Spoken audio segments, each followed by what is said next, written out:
Então, o que eu ia te perguntar é o seguinte. Tem um livro de um sujeito chamado Robert Greene que chama As Leis da Natureza Humana. E uma das coisas que ele fala é sobre ah, você estar sob uma situação de perigo. Ele dá o exemplo de Dostoiévski. Dostoiévski foi preso num gulag, né, como se fosse um campo de concentração russo, né, e lá ele achava que ele ia morrer. Todo dia ele achava que ele ia morrer. E ele só criou, e ele fala depois, que ele só escreveu tudo que ele escreveu, que são obras e obras, né, de uma qualidade literária ímpar, porque ele não sabia se ele ia viver no dia seguinte. Como que a gente consegue analisar essas duas estruturas? Porque o que você está me falando, óbvio, né, que é fruto de estudo e análise, e faz todo sentido. Né? Se você tem uma mente mais preparada, se você tem uma condição melhor, né? Se tem uma estrutura melhor, você vai perceber melhor os pequenos prazeres e você vai querer menos o prazer artificial, se dá para a gente colocar assim. Né? A razão pela qual também eu percebo que paciente meu, que quando ele começa a aumentar a intensidade de treino e que ele fuma, ele começa a diminuir a quantidade de cigarro. Perfeito. Perfeito. Ele acha em outro lugar o prazer. O cigarro exatamente. Começa a conflitar. Exatamente. Mas como que a gente explica essa situação, Wesley? Essa situação, ela tem alguma coisa a ver? Esse vislumbre da morte iminente, ou essa sensação de perigo, essa sensação de desconforto extremo? Porque aí a gente está no outro oposto, né? O cara que está na situação terrível, né? Por que ele tem uma atitude que vai jogar ele para frente? É difícil, é uma pergunta muito difícil de responder. Mas existem algumas vias neurobiológicas que podem tentar explicar. Por exemplo,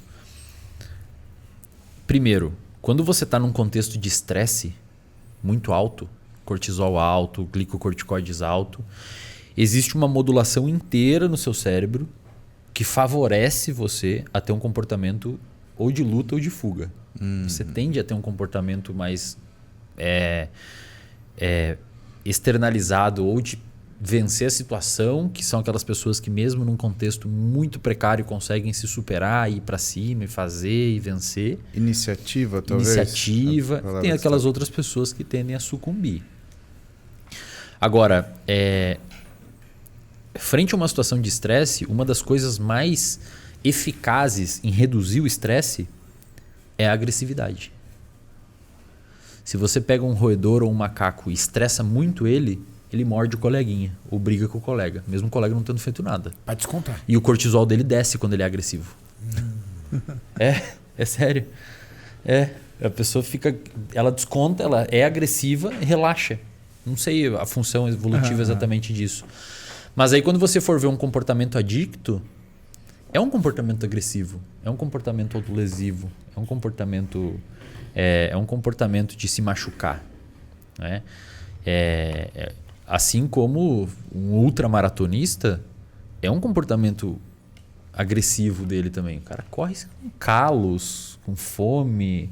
É um comportamento que ele um pouco que se autolesiona para chegar naquela performance. Era a segunda coisa que eu ia te perguntar, porque quando você falou assim, que a violência ela diminui o que é o nível de estresse da pessoa, eu ia te perguntar se a autolesão ela é uma forma de violência válida para essa premissa. Eu acho que sim. E tem alguns estudos bem curiosos assim que mostram que quando o time da casa, principalmente com o futebol americano, esses estudos são feitos lá nos Estados Unidos, né? Quando o time da casa perde para um adversário em casa, a violência doméstica aumenta no dia. Caramba, cara. A galera começa a descontar em casa, assim. E então o estresse ele gera um padrão de agressividade, inclusive com você mesmo. Se você tem premissas e circuitos de comportamento já pré-estabelecidos para fazer isso. E você acredita que isso pode se refletir, por exemplo, num comportamento durante um treino? Né, de uma pessoa ela ficar mais ousada ou daquela coisa, eu treino com raiva, porque assim eu faço, e que isso seja usado como um mecanismo de comportamento aprendido em relação à vida dela?